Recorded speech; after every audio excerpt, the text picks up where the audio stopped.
Imagine dealing with the ultimate identity crisis, while assassins are literally breathing down your neck. Feng Jingge and Xiao Jinghan aren't just dealing with the mystical headache of swapped bodies anymore. They're actively trying to survive in a world that absolutely wants them dead. Living in someone else's skin doesn't just change your reflection in the mirror, it completely rewrites how you fight, how you survive, and ultimately, how you love. Picture this. It's the dead of night. The air is thick. The water is dark, and suddenly, a voice just brimming with raw killing intent completely shatters the silence. Want to kill me? Then come. Before anyone can even process what's happening, a flash of sword light slashes right through the darkness. Okay, let's dive into this. The covered boat they're on doesn't just sink, it violently explodes. Splintered wood and dark water blast into the air. It's an immediate, ruthless assassination attempt meant to just wipe them off the map in a fraction of a second. Let's break down this lethal choreography because it is incredibly fast. At 0 seconds, the boat detonates. By second 3, fighting through the smoke and debris, Feng Jingge, who is currently possessing the towering, powerful body of the Regent Prince, darts in. She seamlessly wraps a strong arm around the slender waist of Xiao Jinghan, who's trapped in her fragile female body, and by second 5, they're leaping through the air, landing steadily on the cold shore. It's this stunning reversal of typical roles, and they execute it flawlessly. And the wild thing is, once they land, they fight as this beautifully unified, deadly pair. They perfectly complement each other. We've got Feng Jingge's incredibly quick reflexes paired with Xiao Jinghan's precise, decisive strikes. As the night wind sweeps past the cold pool, Feng Jingge easily dispatches 2 attackers with swift sword strikes, while Xiao Jinghan cuts down the remaining 3 in a single, ruthless slash. They don't even need to speak. One glance and they both know exactly what to do. The mystical test of fragile connection in the dark.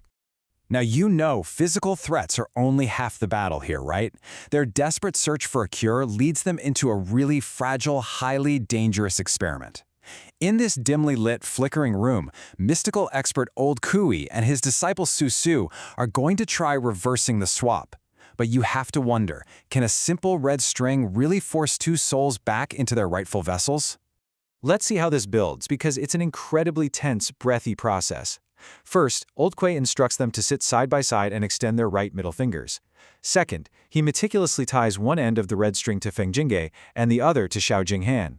Finally, he closes his eyes, waves his hand, and begins this silent, rhythmic chant. The air in the room practically vibrates with energy. But wow, almost instantly, things go horrifyingly wrong. The connection is just too volatile. Feng Jingge violently collapses. Her soul is literally being ripped from the body, teetering right on the edge of the void. Su Su screams in a total panic, and Old Kui snaps out of his trance, yelling, "I'm coming," as he rushes to support her. The physical toll is immense. Old Kui himself actually collapses to the floor, gasping for breath, completely drained by just this brief test. So, the crucial point is this: forcing the switch is a massive, fatal gamble. Old Kui delivers a truly dire warning. If they had attempted a full, forced soul transfer right then, Feng Jingge's soul could have been lost completely to the void. This swapped state is a terrifyingly fragile balance, and using brute force, that'll only result in eternal death. Trials and biological realities. The awkwardness of borrowed flesh. So, with the mystical path basically off the table for now, they just have to keep living out their daily lives in each other's shoes, and the outside world definitely isn't stopping for them. They're facing relentless, coordinated pressure. Out of nowhere, the drum of grievance is beaten at the magistrate's office, and a wild, totally false murder accusation is leveled against Feng Jingge, who, remember, is actually the cold, calculating Xiao Jinghan. His reaction to being framed? Total, absolute indifference.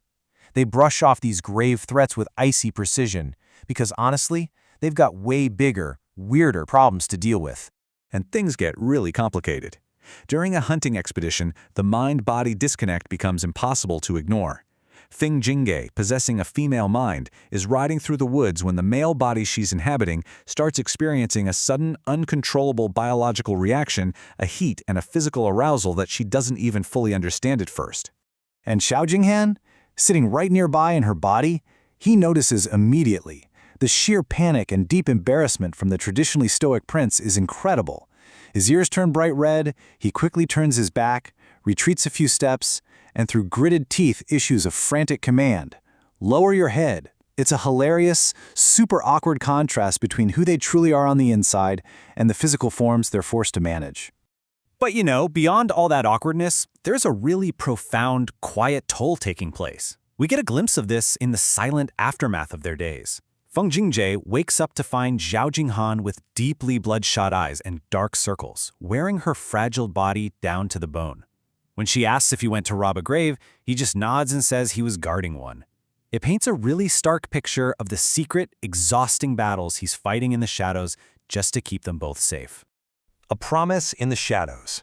The rules of a modern heart. And this brilliantly illustrates how all of this, the assassination attempts, the failed rituals, those awkward daily struggles, acts as a crucible. It forces a major turning point for Xiao Jinghan. He learns about Feng Jingge's modern ideals of marriage. He realizes that in her world, marriage means complete equality between partners. It means one lifetime together. And crucially, for a prince who's grown up in a world of concubines, it means only one spouse. He takes these rules of her modern heart and absorbs them deeply, which leads to a moment of just sudden, overwhelming joy for the prince. During a conversation, Feng Jingge casually, yet very directly, drops a massive hint about their future. She looks right at him and says, "Wait until we switch back. Then it won't be too late for you to confess again." Now, what's really interesting about this is it represents a profound restraint, a silent vow held in the dark. Xiao Jinghan makes this poignant, unspoken promise to honor her timeline. He's going to wait. He'll battle the assassins, endure the humiliation of the swapped bodies, and guard her secrets, just waiting for the day they're finally back in their rightful form so he can formally confess his love and propose. But here's the real question we have to ask ourselves. With ruthless enemies closing in, mystical rituals threatening to tear their very souls apart, and the sheer unpredictability of their swapped existence, when the time finally comes to return to their true selves, will this promise survive the darkness?